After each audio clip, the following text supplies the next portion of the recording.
चलते हैं। इसमें पहले ही बता दिया हूँ कि मैं लाइन बाय लाइन पढ़ाने वाला नहीं हूँ, लेकिन कोशिश करूँगा कि एक भी इम्पोर्टेंट लाइन है जो छूटे नहीं। अब मैं चैप्टर पर आता हूँ। जैसे कि आप जानते हैं कि भारत एक ऐसा देश है जिसके नाम पर एक महासागर है, और जिसका नाम है इंडियन ओशन, यानी हिंद महासागर। अगर हिंद महासागर की बात आई है तो मैं आपको बता दूं कि दुनिया में मुख्यतः 5 महासागर हैं, 5 ओशियन हैं। अगर ये आपको याद नहीं होता है तो एक चीज़ याद रखिएगा, पैसा। और इस पैसे से आपको याद हो जाएगा कि 5 महासागर के नाम। इसे एक है पैसिफिक ओशन, जिसका मतलब होता है प्रशांत महासागर, प्रशांत महासागर। दूसरा क्या होता है अटलांटिक महासागर, उसका इंडियन ओशन मतलब हिंद महासागर।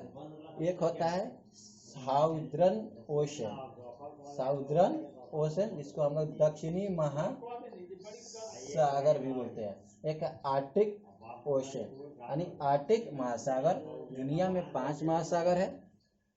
कभी कभी ऐसा भी होता है कि सदर्न ओशन है, जिसमें कि दक्षिणी महासागर है, उसको अटलांटिक महासागर के नाम से भी, और इसको आर्कटिक को अटलांटिक महासागर के नाम से भी जानते हैं। वो लेट टू मैटर है, बात की बात है, लेकिन आपको ये पैसा याद रखिएगा, पैसा याद रखिएगा, 5 महासागर नाम याद हो जाएगा। पैसिफिक ओशन यानी प्रशांत महासागर, अटलांटिक ओशन अटलांटिक महासागर, इंडियन ओशन हिंद महासागर, साउदर्न ओशन दक्षिणी महासागर, और आर्टिक ओशन यानी आर्टिक महासागर। उसके बाद बिहार यानी अपने राज्य बिहार में एक वैशाली एक ऐसा जगह है जहां सबसे पहला गणराज्य की स्थापना हुई थी। आप जानते हैं कि भारत एक विशाल देश है और इसका मुख्य भूभाग है, दैट मीन्स इसका जो जमीनी एरिया है, यानी जहाँ जमीनी एरिया में जहाँ से इसका विस्तार हुआ है, अगर उसकी बात करें तो यह 8 डिग्री 4 मिनट उत्तर से 8 डिग्री 4 मिनट, यानी यहाँ 8 डिग्री 4 मिनट। यानी इसको आपको ध्यान से देखना है। यह भारत का नक्शा है जो दक्षिणी भाग का है, और यह दक्षिणी भाग का नक्शा है, और इसको समझना आपको जरूरी है। यह आपके किताब में दिया हुआ है दूसरे नंबर पेज पर। भारत का विस्तार है, भारत का जो विस्तार है, जैसे मैंने अभी बताया कि यह ऊपर यह है वो नॉर्थ, यह है साउथ, यह है वेस्ट, और यह है ईस्ट। यह भारत के मैप में भी आपको जानना ज़्यादा जरूरी है। भारत के मैप में अगर अक्षांश को देखेंगे, दैट मीन्स भारत यहाँ से शुरू होता है सबसे नीचे, यानी यहाँ से, तो यह 8 डिग्री 4 मिनट 8 डिग्री 4 मिनट से यहाँ से 8 डिग्री 4 मिनट से भारत का अक्षांशीय विस्तार क्या स्थलीय यानी जमीनी विस्तार शुरू होता है, ठीक है ना। और यह जो है आगे जो है ऊपर की तरफ अगर जाओगे, और यहाँ आपको जम्मू कश्मीर है, जम्मू कश्मीर जो है 37 डिग्री 6 मिनट। यानी भारत की अक्षांशीय विस्तार की बात किया जाए तो भारत का अक्षांशीय विस्तार, भारत का अगर लैटिट्यूड का एक्सटेंस देखे, विस्तार देखे, तो यह 8 डिग्री 4 मिनट से लेकर 37 डिग्री 6 मिनट नॉर्थ तक इतना इसका अक्षांशीय विस्तार फैला हुआ है। अब आपको एक बात समझ में नहीं आ रहा होगा कि आप सर ये तो बता रहे हैं कि 8 डिग्री 4 मिनट नॉर्थ से लेकर 37 डिग्री 6 मिनट नॉर्थ, मतलब यह तो 37 डिग्री 6 मिनट नॉर्थ तो सही है, यानी यह इस रेखा से ऊपर है, यानी उत्तर की दिशा में है, वो तो सही है। लेकिन यह 8 डिग्री 4 मिनट कैसे कह रहे हैं कि दक्षिणी दिशा में है, तो दक्षिण दिशा में नहीं। तो आपको हम फिर आपको मैप पर ले चल रहे हैं, इसको आप ध्यान से देखेंगे। यह पृथ्वी के बीचों बीच गुजरने वाली रेखा को हम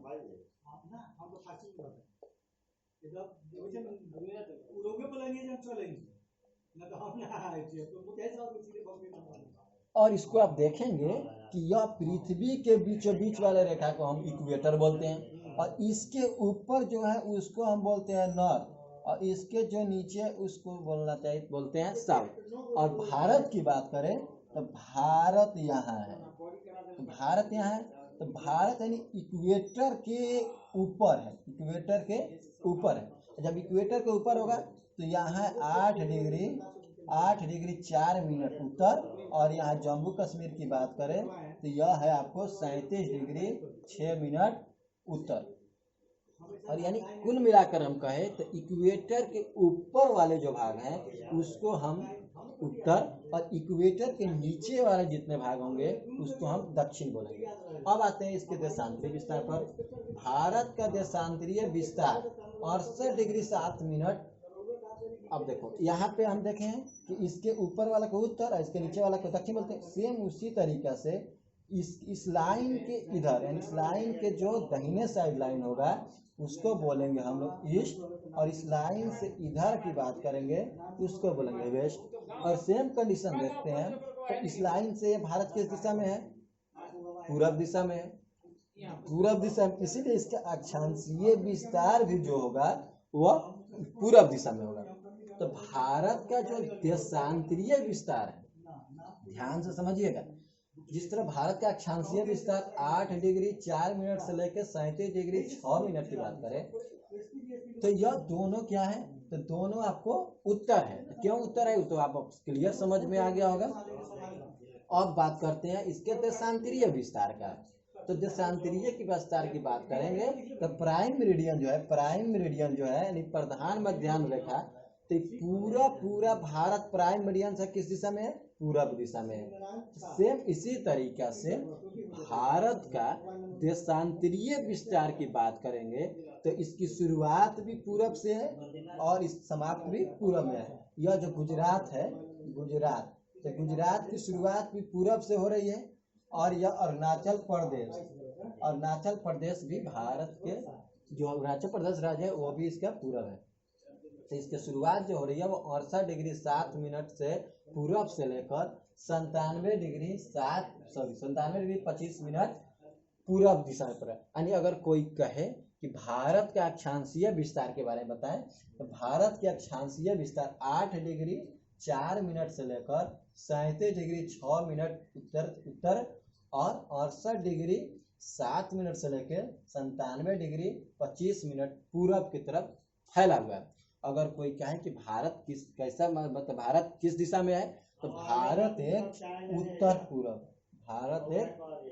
पूरब, यानी उत्तर यानी नीचे से उत्तर और यहाँ से पूरब, भारत एक उत्तर पूरब देश। अगर हम भारत के समुद्री क्षेत्र को भी सम्मिलित करते हैं, ध्यान दीजिएगा, अभी तक हम लोग पढ़े थे कि भारत का स्थलीय विस्तार के बारे में पढ़े थे, लेकिन अगर जो समुद्र है और इसको भी अगर सम्मिलित कर लिया जाए, भारत का मेन भूमि तो यही है, भारत का जो जमीनी एरिया जो है वो यहाँ से शुरू होता है, जो हम लोग पढ़े थे 8 डिग्री से। अगर भारत का संपूर्ण की बात करें, संपूर्ण, तो यहाँ पे है अंडमान निकोबार द्वीप समूह। अंडमान निकोबार द्वीप समूह जो है वो भी भारत का ही एक केंद्र शासित प्रदेश है, और वह भारत का एक जो मेन भूमि है, मतलब कि जो यह जो है वो केरला हो गया, या तमिलनाडु हो गया, या कन्याकुमारी हो गया। कन्याकुमारी याद रखिएगा इसको, कन्याकुमारी से बहुत नीचे से ही भारत शुरू हो जाता है, यानी भारत यहीं से शुरू होता है, यही मतलब 6 डिग्री 4 मिनट से। यानी भारत का जो पूर्ण रूप से विस्तार की बात किया जाए तो 6 डिग्री 4 मिनट से ही भारत का अक्षांशीय विस्तार शुरू हो जाता है। लेकिन अगर स्थलीय विस्तार की बात करें तो स्थलीय विस्तार की बात करेंगे तो वह 8 मिनट से शुरू होगा। लेकिन अगर द्वीप को मिला दें, आइलैंड को मिला दें और वहां से अगर शुरू किया जाए तो उसको हम अब आता है आइसलैंड क्या होता है, यानी द्वीप। अब द्वीप समझिएगा, द्वीप किसे कहते हैं? वैसा स्थलीय भाग, ये स्थलीय भाग है और इसके चारों तरफ अगर जल से घिरा हो, वैसा हिस्सा जो चारों तरफ से जल से घिरा हो उसको द्वीप, और वैसा हिस्सा जो 3 तरफ से जल से घिरा हो उसको प्रायद्वीप बोलते हैं। जो चारों तरफ से जल से घिरा उसको क्या बोलेंगे? द्वीप बोलेंगे। और जो तीन तरफ से जल से घिरा उसको प्रायद्वीप बोलेंगे। और यह जो द्वीप है इस पर कब्जा किसका है? यह भारत का है। कहने का मतलब ये हुआ कि भारत का जो शुरुआत जो है वह 6 डिग्री 4 मिनट नॉर्थ से ही शुरू हो जाती है। इसमें और कोई ज्यादा बताने की जरूरी नहीं है। एक और चीज आपको बताना चाहेंगे कि अगर अक्षांशीय विस्तार का है, अगर कहे कि भारत का स्थलीय अक्षांशीय विस्तार कितना है तो 8 से शुरू करेंगे। और अगर देशांतरी क्या बोलते हैं उसको, अगर द्वीप को मिलाकर अगर कहा जाए तो उसको बोलेंगे हम लोग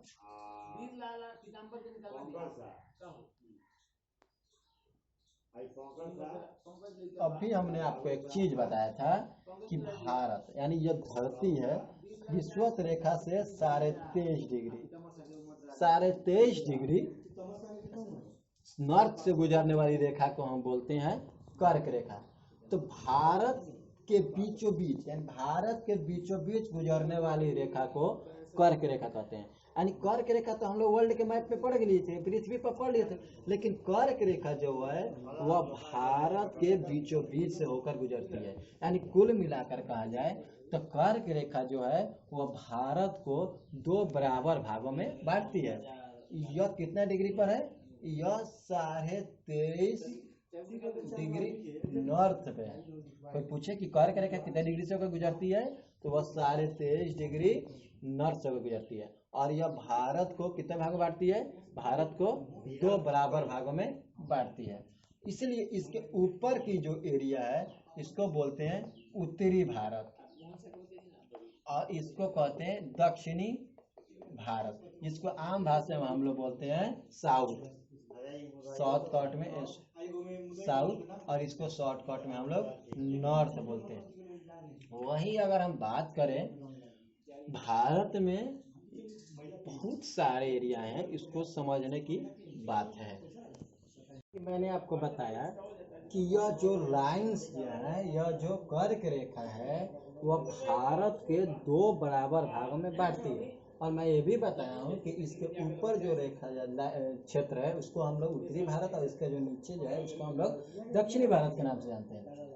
अब ये बात आती है कि भारत के कौन कौन से राज्य हैं जिससे कर्क रेखा होकर गुजरती है। इसको समझने के लिए आपको एक ट्रिक याद करना पड़ेगा और यह ट्रिक है मित्र पर गमछा झाड़। मित्र पर गमछा झाड़। और आपको यह समझने पड़ेगा कि आखिर यह ट्रिक मैंने क्यों दिया है। यह इसलिए दिया हूँ ताकि आप याद रख सके कि भारत के कौन कौन से राज्य हैं जहाँ से कर्क रेखा होकर गुजरती है। तो मी से हो गया आपको मिजोरम, यानी पहला जो राज्य है जहाँ से कर्क रेखा होकर गुजरती है उसका क्या नाम है? मिजोरम। प से क्या हो गया? पश्चिम बंगाल। प से क्या हो गया? पश्चिम बंगाल। र से क्या हुआ? राजस्थान। ग से क्या हुआ? गुजरात। म से क्या हुआ? मध्य प्रदेश। झ से क्या हो गया? छत्तीसगढ़ और झारखंड। यानी 7 ऐसे राज्य हैं जहाँ से कर्क रेखा होकर गुजरती। उसके बाद आपको हम बता दें कि भारत जो है, आपको मैं थोड़ा सा किताब पर ले जाऊंगा और आपको यह समझाने की मैं कोशिश करूंगा, इसको थोड़ा आप समझिएगा। यही है आपका कर्क रेखा, यही है कर्क रेखा जो 23.5 डिग्री, 24 डिग्री लिखा है, 24 डिग्री से थोड़ा सा नीचे यानी 23.5 डिग्री से होकर गुजरती है। अब मैं चलते हैं अगले पेज की तरफ और इसमें आपको समझना पड़ेगा कि कैसे कैसे हम लोग इसको ठीक कर रहे हैं। जैसे कि मैं आपको बताया कि सारा चीज बता दिया, कर्क रेखा बता दिया। अब आता है एरिया की बात। एरिया यानी क्षेत्रफल। क्षेत्रफल तो भारत का क्षेत्रफल है 32,87,200 वर्ग किलोमीटर। और यह पूरे विश्व में जितना क्षेत्रफल है, पूरे विश्व में जितना स्थल है उसका 2.4%। यानी कोई पूछे कि विश्व के कितने परसेंट क्षेत्र भारत का विस्तार है तो आप कहिएगा 2.4%। अब भारत का क्षेत्रफल कितना है? 32,87,263 किलोमीटर। अगर हम क्षेत्रफल के दृष्टि से बात करें तो पूरे दुनिया में भारत का स्थान आता है 7वां। और ये सवाल आपके दिमाग में चलता होगा कि आखिर 7वां स्थान आता है भारत का, तो और इससे भी तो बड़े देश होंगे, तो उसका नाम क्या होगा? तो उसका नाम है, इसको ध्यान से देखेंगे यहाँ पे, दुनिया का सबसे बड़ा एरिया से अगर हो तो उसका नाम है रूस। रूस के बाद है कनाडा, फिर है USA यानी संयुक्त राज्य अमेरिका, फिर चाइना, फिर ब्राजील और फिर ऑस्ट्रेलिया। और ऑस्ट्रेलिया के बाद भारत का नाम आता है। यानी अगर कोई पूछे कि क्षेत्रफल की दृष्टि से भारत का कौन सा स्थान है, तो क्षेत्रफल की दृष्टि से भारत का स्थान आता है 7वां। अगर भारत की पूरी जमीन, यानी ये जो है जमीनी सीमा है और इसके चारों तरफ जो है या स्थल नहीं है या पानी है, यानी जलीय सीमा, अगर भारत के जमीनी सीमा की बात करें और टोटल जमीनी एरिया की बात करें तो वह टोटल जमीनी एरिया है 15,200 किलोमीटर। अगर कोई पूछे कि भारत का स्थलीय सीमा कितना है तो 15,200। और तटीय सीमा की बात करें तो भारत का तटीय सीमा रेखा जो है वह है 6100 किलोमीटर। और आपको समझ में आता होगा कि तटीय सीमा क्या होगा। और इस मैप को देखिए, तो इस मैप में यह जो एरिया है यह समुद्र के किनारे, यानी आप जानते हैं यहाँ है अरबियन सी यानी अरब सागर, यहाँ है हिंद महासागर, यहाँ है बंगाल के खाड़ी। और इसके जो किनारे जो क्षेत्र है वो जो है उसको बोलते हैं तटीय सीमा रेखा, जिसको कोस्ट बोलते हैं, कोस्ट। ठीक है, तो ये तटीय सीमा रेखा कितनी लंबी है, तो यह तटीय सीमा रेखा जो है वह 6100 किलोमीटर लंबी है। अगर इसमें आप द्वीपों को भी शामिल कर लें, जो अभी मैंने द्वीप के बारे में बताया था, जैसे द्वीप अंडमान निकोबार हो गया या, और इसको भी शामिल कर देते हैं तब 7516.6 किलोमीटर। ठीक है, अगर हम मतलब तटीय सीमा रेखा में अगर हम द्वीपों को भी शामिल कर लेते हैं तो इसका कुल हो जाता है 7516.6 किलोमीटर।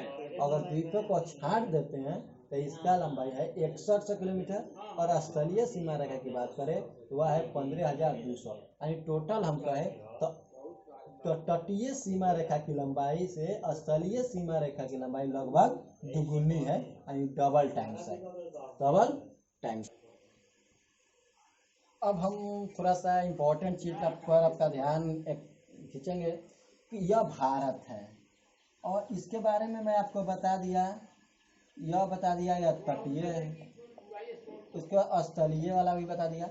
अब देखो भारत के सबसे जो दक्षिणी क्षेत्र में जाओगे तो यहाँ पे एक ऐसा पॉइंट है जो 3 ओर से जल से घिरा हुआ है। तो वैसा सखरा भाग जो 3 तरफ से जल से घिरा हो उसको बोलते हैं अंतरीप। और यह जो अंतरीप है इसका नाम है कुमारी अंतरीप। क्या नाम है उसका? कुमारी अंतरीप, जिसको हम लोग आम भाषा में कन्याकुमारी के नाम से जानते हैं।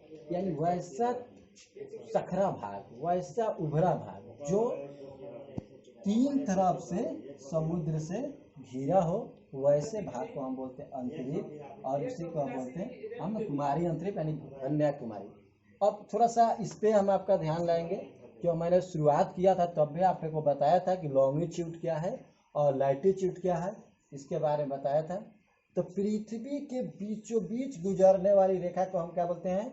इक्वेटर बोलते हैं, यानी विषुवत रेखा। क्या बोलते हैं? विषुवत रेखा।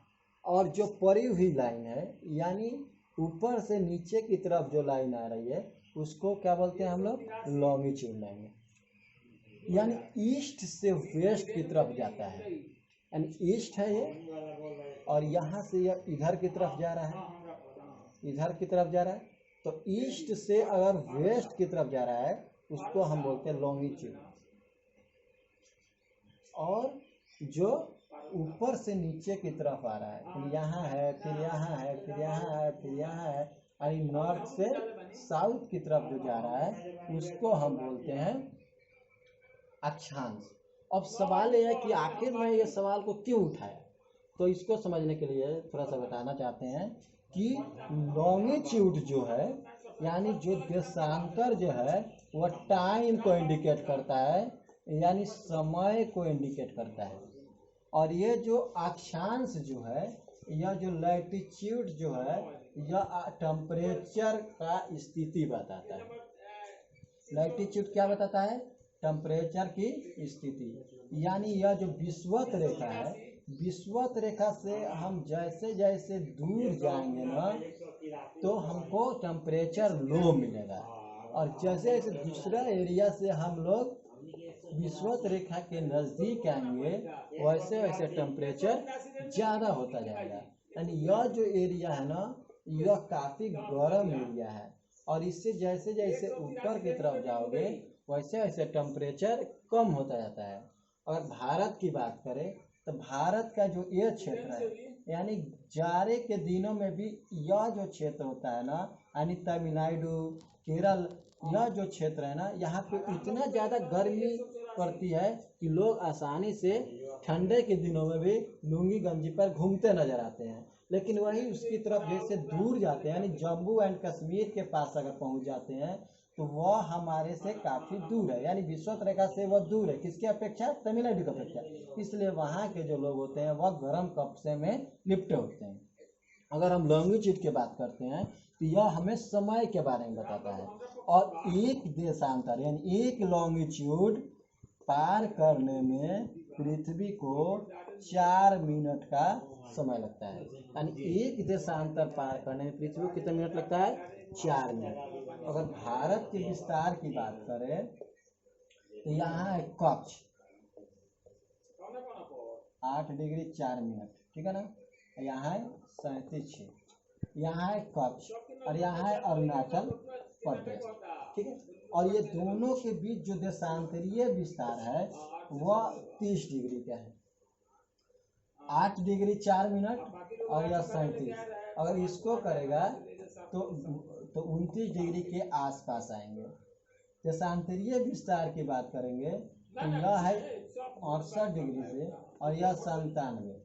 इसको भी घटाइएगा तो 29 डिग्री कुछ मिनट, यानी कुल मिलाकर कहे कि अक्षांशीय विस्तार कहें या देशांतरीय विस्तार कहें, भारत का अक्षांशीय और देशांतरीय विस्तार लगभग 30 डिग्री का है। और आपको बताया कि एक देशांतर पार करने पृथ्वी को कितना मिनट लगता है? 4 मिनट। तो यह 30 डिग्री देशांतर पार करने में पृथ्वी को 120 मिनट लगेगा। तो यही कारण है कि कक्ष के समय और अरुणाचल प्रदेश के जो समय है, यह दोनों के बीच लगभग 2 घंटे का अंतर हो जाता है।